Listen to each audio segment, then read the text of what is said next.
In the heart of the Colorado Rockies, where snow falls like whispers and pine trees stand like sentinels, Kevin Costner built his frontier. Not a movie set, not a hideaway, but a 160-acre sanctuary that feels carved from myth. Why would a man with Oscars and millions choose a life where coyotes sing louder than applause? Today, we ride through the gates of that hidden world, his homes, his fortune, and the wild soul of Hollywood's last true cowboy. He wasn't born in the West, but somehow, it's always been in his blood. Kevin Michael Costner came into the world on January 18, 1955, in Linwood, California, a place far from the frontier but close enough to the grit. He grew up in Compton, under the smog and sirens of Southern California. His father was a power line electrician, his mother a welfare worker. No red carpets, no silver spoons, just baseball, church choirs, and dusty sidewalks. And yet, even as a boy, something called to him. A whisper from the past. Was it the grainy reruns of Bonanza? The silent pull of John Ford landscapes? Or maybe it was one moment, a single spark. The year was 1962. A young Kevin sat in a darkened theater watching how the West was won. Wide-eyed, silent, forever changed. He wouldn't forget that feeling. But destiny doesn't move in straight lines. He struggled in school, wasn't the academic type. He played sports, learned piano, wrote poems, sang hymns. He was a dreamer without a direction, until love, quite literally, took flight.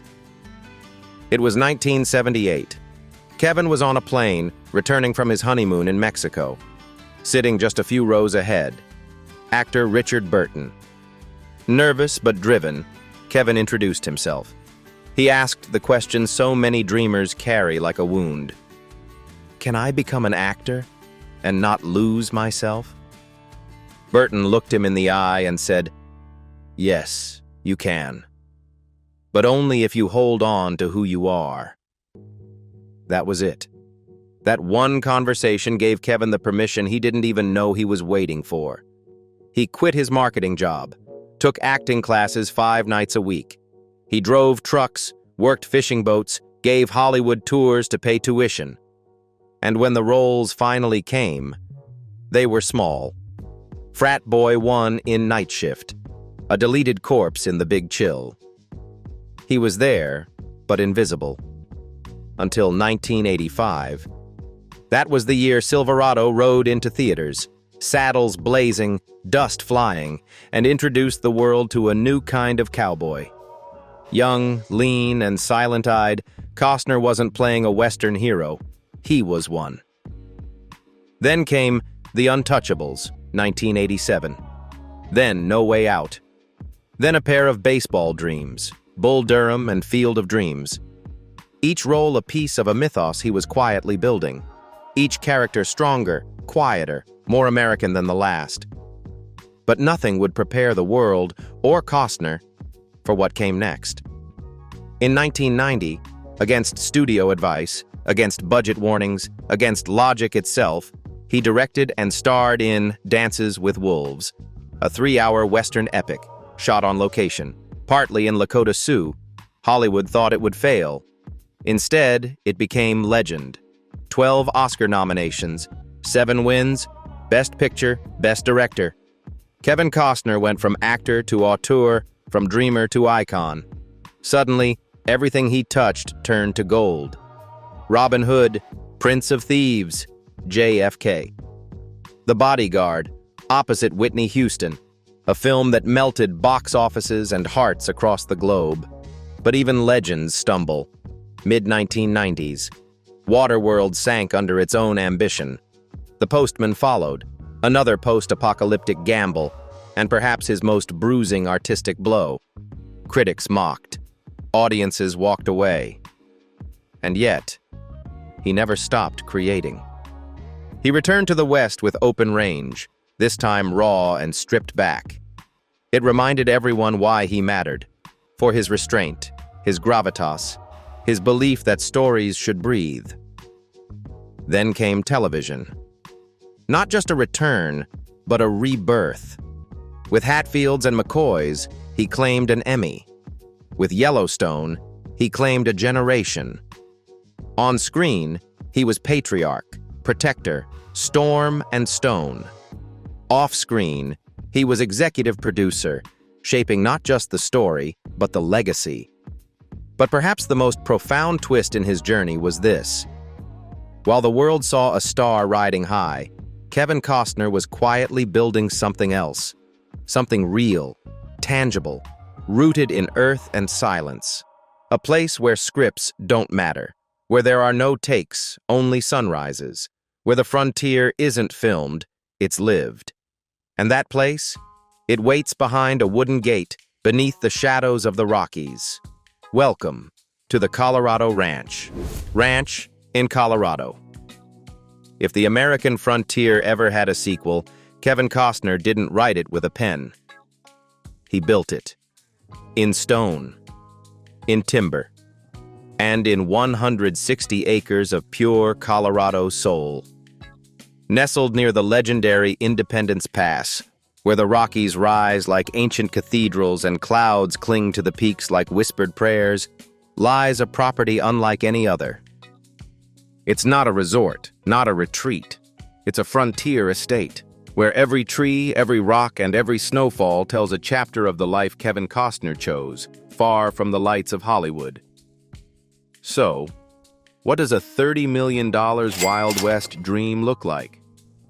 It begins with silence, and a long, winding road, lined with towering pines, the air crisp, the altitude just enough to make your breath catch in reverence. Then, through the evergreens, it appears.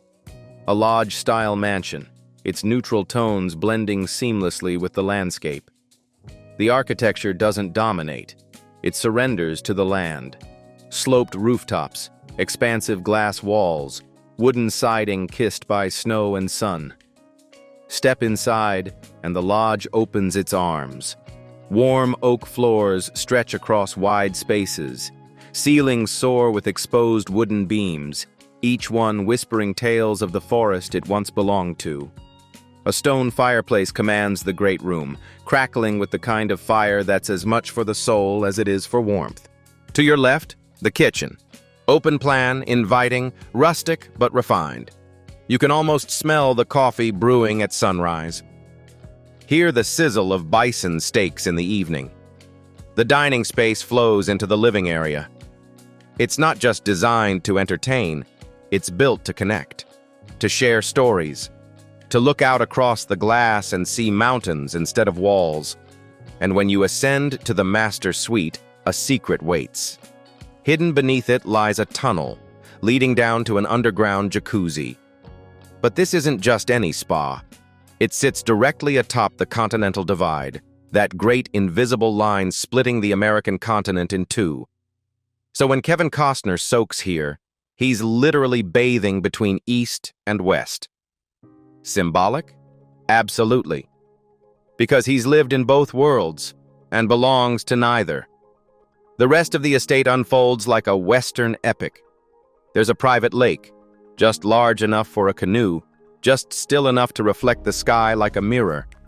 A river snakes gently along the edge of the land, perfect for sunset walks or fly fishing beneath golden skies. Then there's the baseball field. Yes, a real one, built in homage to Field of Dreams. It's not for show, it's for friends, for kids, for moments that feel like scenes from his own movies. Come winter, snow transforms the hills into a personal ski slope. There's even a private skating rink, where Costner's children once carved figure eights beneath the stars. And of course, there are horses. Trails wind through the property, cutting paths through silent forests, past ridgelines, through meadows blooming with wildflowers in summer. Every season here tells a different story. Winter brings a hush, the ranch blanketed in white, smoke rising from chimneys like thoughts from a dreaming mind. Spring melts the ice and births life. Rivers rush, animals stir, and the pines breathe deeper. Summer is golden light and barbecues and stories by the fire pit. Autumn paints everything amber, and the Rockies feel like they're exhaling after a long year. And through it all, Kevin Costner walks these grounds like a man who finally found the one place Hollywood couldn't touch. This isn't a house built for status. It's a home built for stillness, a reminder that even legends need to return to something real. But when the mountain winds shift and the waves start calling, there's another home, where the ocean sings him back to the California coast. Mansion in Carpinteria, California. From the mountains to the sea. That's the rhythm of Kevin Costner's life. When the pines grow quiet and the Colorado snow settles too deep, he heads west, to where waves crash instead of wind, and the horizon is water, not rock. Welcome to Carpinteria, California, to a home that isn't just on the ocean. It feels born of it. Located just steps from the Pacific, on 1.42 acres of rare, sacred coastline, Costner's Malibu estate is worth a staggering $39 million. But its true value can't be measured in dollars. It's measured in light, in space, in silence. Protected by a discreet, gated community in the elite Sandpoint enclave, the estate lies between the whisper of the waves and the lull of the salt marsh, a protected natural estuary that shields the home from noise, from neighbors, from the world. No trains, no traffic, just seabirds, sky, and stillness. You don't arrive at this house, you exhale into it. The design is Cape Cod elegance meets California calm. Whitewashed exteriors, shingled roofing, symmetry that soothes the eye and invites the breeze. It's clean, classic, and deeply intentional, like a story carefully told. Inside, the home glows. Walls of pure white reflect sunlight at every hour. Wide plank floors creak like old memories, and nearly every room is framed by panoramic windows that open not just to views, but to immersion. The Pacific is always there, breathing, shifting, glowing. The living room, with its cathedral ceilings and monumental stone fireplace, is both dramatic and intimate. It feels like the kind of place where long conversations happen at midnight, where a guitar might rest on the couch arm, waiting for a quiet strum. The kitchen, warm and functional, seems designed not for chefs but for family, where people gather, where meals turn into moments. But it's the dining room that steals the breath. Here, floor-to-ceiling glass doors dissolve into the sea view. Every meal becomes a front-row seat to nature's theater, sunrises in soft pinks, sunsets in molten gold. And then, the master suite, Kevin's sanctuary. A fireplace at the foot of the bed, vaulted ceilings that stretch like waves, windows that wrap around the room, framing the ocean in every mood, stormy, sleepy, sunlit. It's not a bedroom. It's a chapel of water and light. Step outside, and the story continues. A massive wraparound deck hugs the home, perfect for morning coffee or midnight stargazing. The spa, nestled beside the rocks, offers warm comfort against the cool ocean air. A long lap pool stretches like a ribbon toward the marsh, reflecting clouds, birds, and the echo of gulls. There are no paparazzi here, no premieres, only tide and time. So why this house? Why the coast? Perhaps because the West was never meant to be conquered. It was meant to be felt, to be held in silence. And when Kevin Costner walks this shoreline, maybe he's not escaping the world. Maybe he's returning to the part of himself that Hollywood never really saw. But behind every ocean view, every mountain retreat, there's the question, what fuels this kind of freedom? How does a cowboy-turned-mogul build such a life of quiet abundance? The answer, like the man, lies in the numbers. $200 million. That's the number that often follows Kevin Costner's name. But money was never the point. It was the byproduct of a man who played the long game. From the Oscar-winning gamble of Dances with Wolves to Yellowstone, which reportedly earned him $1.3 million per episode, Costner didn't just act. He owned, he produced, he bet on himself. No private jets, no Vegas excess, just timeless assets. For Costner, wealth is not about flash. It's about freedom, a quiet fortune for a quiet kind of legend. And behind that fortune, businesses as bold and unexpected as the man himself. Business. Kevin Costner never built a business empire in the traditional sense.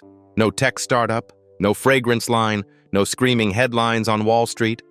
And yet, his business moves have been just as bold, just as wild, just as Western as the roles that made him famous. Because for Costner, business has never been about trend. It's about vision. And sometimes, vision means taking a step into the unknown. Like in 1995, when he bought a company developing a little-known piece of technology, a centrifuge machine designed to separate oil from water.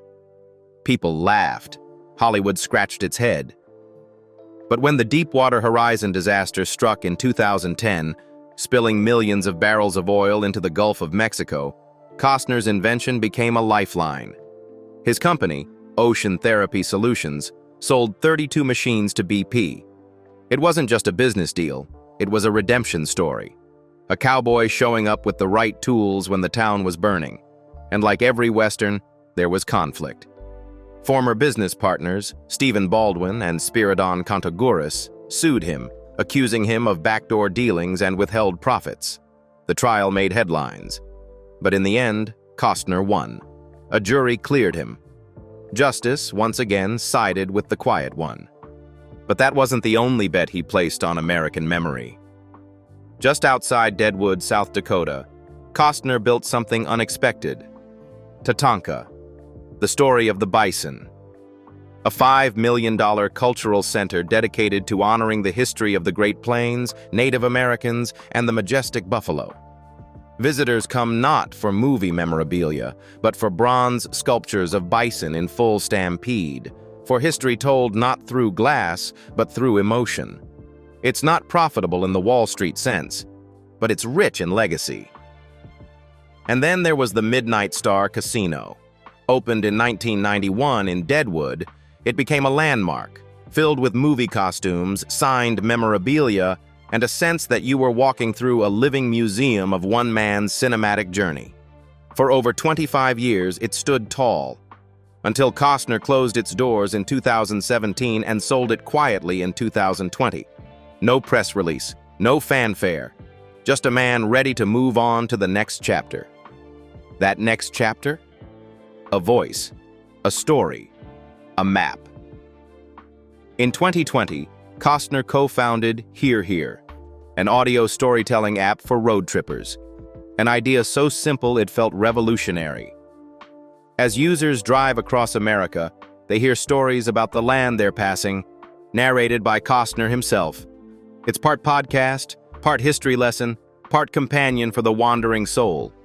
And who better to guide that journey than the man who's lived between coasts, canyons, and decades of storytelling? His investments don't scream. They whisper. They tell tales. They preserve memory. Because Kevin Costner isn't just chasing profits, he's chasing meaning. But even a man of enterprise and ambition doesn't forget the human spirit. And some of Costner's greatest contributions can't be measured in earnings, but in empathy. Philanthropy. What does a man like Kevin Costner give to the world when he's already given it stories, heroes, and history? The answer, as always with him, comes quietly. There was no televised fundraiser, no viral charity campaign, no emotional Oscar stage plea. Instead, there was a voice. Warm, steady, unmistakable. Reading a short radio spot for the National World War I Museum in Kansas City. Just a few sentences, but filled with weight. Because for Costner, remembrance is a sacred act. He joined the museum's honorary board not for publicity, but because he believes in memory. in the stories of sacrifice, in the cost of freedom. He believes that the past, when told right, can save the future. And in many ways, that belief echoes across everything he touches. His Tatanka Museum, built in South Dakota, isn't just a tribute to bison. It's a tribute to a people. The Lakota, the Plains tribes, the forgotten faces in the dust of history. He could have turned that land into a golf course. He chose instead to build a bronze herd, 14 bison mid-stampede, chased by Lakota riders, frozen in time, roaring in silence. Costner commissioned the sculpture in 1994, long before it was fashionable to care. He didn't just want to entertain, he wanted to educate. Because somewhere deep down, the man who played John Dunbar in Dances with Wolves still hears the drums of another America. One where land mattered, where legacy mattered, where we hadn't yet forgotten the stories written in hoofprints and smoke. But his generosity isn't confined to monuments. In private, Costner has long supported veterans' initiatives and educational programs, especially those rooted in rural America, where opportunities are few and dreams often die young. He believes in giving not just money, but platforms, in using his name not to sell, but to uplift.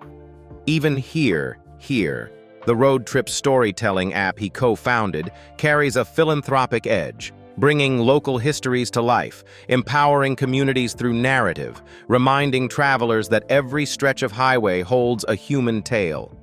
His giving isn't about guilt, it's about gratitude.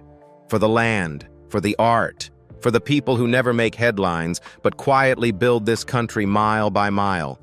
And in this, Kevin Costner is exactly like the characters he's known for. The reluctant sheriff, the aging cowboy, the flawed father who still tries to do what's right. He doesn't boast. He doesn't chase sainthood. But behind the stoic stare and the weathered boots is a heart that listens, and a soul that remembers. And when the giving is done, when the crowd disperses and the saddle is hung up, who is the man that remains? In the final stretch of our journey, we meet Kevin Costner not as a star, but as a father, a partner, and a man searching for peace beyond the legend. Personal life. What happens to the cowboy when the movie ends? For Kevin Costner, the real drama has always played out far from the cameras. It began like a Hollywood script, a college romance with Cindy Silva, the woman he once called smarter than me, prettier than me, everything I wasn't. They married in 1978, built a home, raised 3 children. For 16 years, they were a symbol of stability in an industry that chews through marriages like dialogue rewrites. But then came success. Then came the headlines. And somewhere in the blur of fame, they lost each other. Their 1994 divorce cost him an estimated $80 million, one of the most expensive in Hollywood at the time. But Costner never spoke bitterly of it, because when you love quietly, you let go quietly. He moved on, dated briefly, had a son with Bridget Rooney, an heiress to the Pittsburgh Steelers' legacy. Then came model and handbag designer Christine Baumgartner, whom he married in 2004. They had 3 children together, a second chance at family, a life of ranches, surf, and Sunday dinners. But in 2023, after nearly 19 years, Christine filed for divorce. Irreconcilable differences, they said. But maybe it was something deeper. The widening space between a man who needed the silence of nature and a woman who still heard the noise of the world. And so once again, Costner returned to the mountains, to solitude, to fatherhood, to writing scripts with ink and snow. Because for all his fame, Kevin Costner remains fiercely private. He doesn't live in headlines. He lives in moments. He spends time with his children, takes them riding, teaches them to respect the land, the silence, the story in every sunrise. He still writes, still plays music with his band, Kevin Costner and Modern West. Still drives long highways with no destination. Just curiosity. He's not chasing roles anymore. He's chasing peace. And if you were to find him today, he might be sitting by the fire at the Colorado ranch, a worn leather journal in his lap, a golden retriever at his feet, his phone off, his world quiet. Because the man who once saved the frontier on screen has finally found one of his own. And in that stillness, after all the scripts, after all the heartbreaks, after all the applause, he is perhaps more himself than ever before. If this journey through Kevin Costner's world, his ranch, his rise, his quiet legacy, moved you, don't ride off just yet. Like, share, and subscribe to stay close to the stories behind the stars and the stillness that shapes them. Because legends aren't born. They're built, one silent step at a time.